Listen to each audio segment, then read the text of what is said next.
Mesdames, Messieurs, bonjour et bienvenue sur For You Radio 96.3 FM. C'est l'heure de votre flash d'information.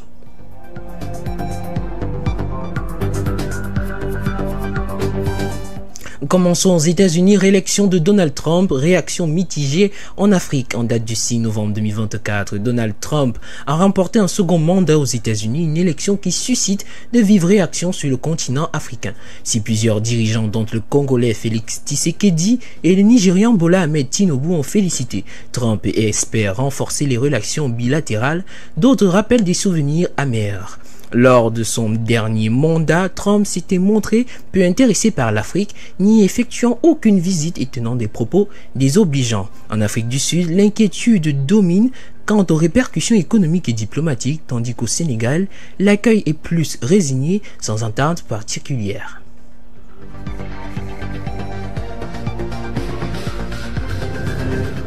En Afrique à présent, Soudan du Sud relance du processus de paix du Tumaini par le président kényan Ruto. William Ruto s'est rendu le 6 novembre 2024 à Djouba au Soudan du Sud pour relancer l'initiative de paix Tumaini lancée en mai 2024 pour réunir le gouvernement sud-soudanais et les groupes d'opposition non signataires de l'accord de 2018. Cette visite a favorisé le déblocage des situations permettant d'envisager une reprise des négociations au Kenya.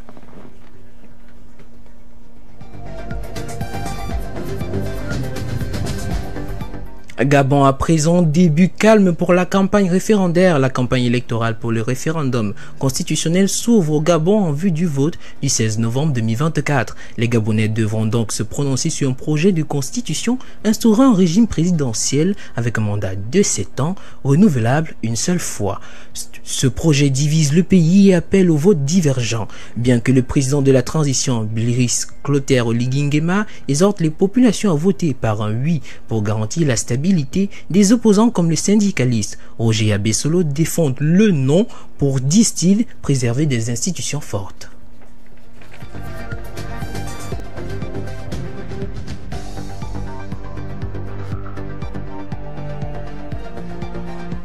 En République démocratique du Congo voisine, ouverture des États généraux de la justice pour la réforme du système judiciaire. À Kinshasa, le 6 novembre 2024, les États généraux de la justice ont débuté, rassemblant près de 3500 participants pour débattre des réformes nécessaires dans un secteur miné par la corruption et l'engorgement carcéral. À cet effet, Félix Tshisekedi, le président de la République, a appelé à une création et à une justice implacable contre l'impunité. Il a proposé d'ailleurs la création d'un paquet financier et d'un service de renseignement pénitentiaire. Dès lors, le ministre de la Justice, Constant Moutumba, a souligné l'urgence d'une réforme profonde, tandis que l'indépendance du pouvoir judiciaire demeure un point crucial pour les magistrats.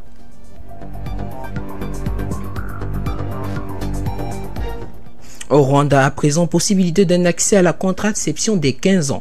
Le ministre de la Santé rwandais, Sabine Nsanzimana, a présenté un projet de loi le 5 novembre 2024 pour autoriser les jeunes adolescentes de 15 ans et plus à accéder aux services de santé reproductive, y compris la contraception. L'objectif, lutter contre les grossesses précoces et à risque en réponse à un taux élevé attribué au manque de services adaptés pour les jeunes filles. Ce texte sera prochainement soumis au débat et au vote au Parlement.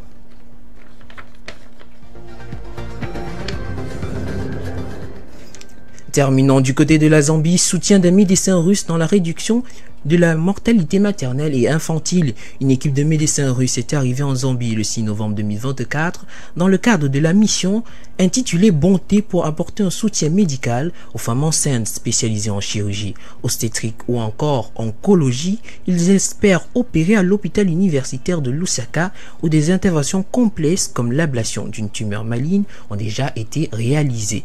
Les Russes seront donc assistés par des diplômés zambiens formés en Russie pour cette mission.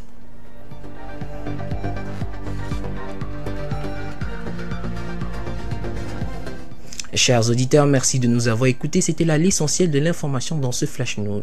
Tout à l'heure, le journal 12h bilingue, à la radio comme à la télévision. Bonne suite des programmes sur For You Radio.